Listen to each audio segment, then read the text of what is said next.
Joanna. Shannon. Serge. The Andrzejewski family's roots run 6 or 7 generations deep in Warsaw, Poland. 1870. My his Grand. my grand come from Krakow. Just a few weeks ago, Jana Andrzejewski, her husband Serge, and son Naumec welcomed complete strangers into their modest 3-bedroom apartment. Viktoriya and her mother Luda, 2 Ukrainian refugees. Юлана нам показывает, где она была, про детей рассказывает. То есть это нравится, что они к нам так расположились, такие открытые. Домашний уют. Да.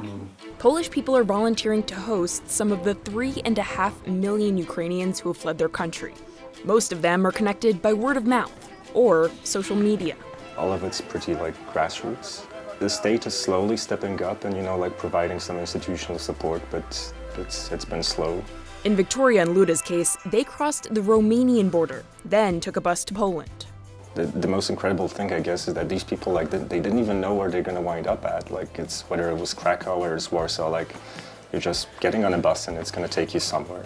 The 2 women found themselves in a Warsaw hotel, and that's when a volunteer brought them to the Andrzejewskis, who offered shelter and food in their moment of dire need. To chyba nie chodzi o Ukraińców, tylko chodzi generalnie o to, że zostali zaatakowani po prostu przez Rosjan, którzy są po prostu groźni i niezbyt przyjemni.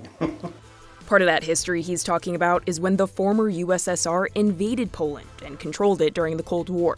Jana says the refugees' nationality doesn't matter. They could be German, Czech, Swedish. The reaction would be the same, to volunteer their home and help. Z bardzo biednych rodzin nie mają tak naprawdę do tego wrócić. With no reason to look back, Viktoriya and Luda are trying to start over. The family tells me they communicate mostly through Russian, as many Eastern Ukrainians do. Serge is fluent, and Jana speaks a bit of it.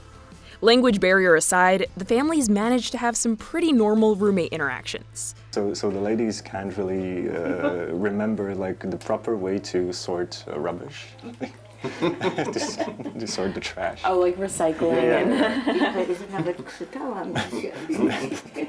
And there was actually some kind of a quarrel about this today. So these are normal roommate fights. Yeah, exactly. It's. Recently, the Andrzejewski family heard from a relative about a Dutch relief program. Luda and Viktoriya have since joined and taken a train to Holland. Jakoś to będzie. It's gonna be alright, my dad says.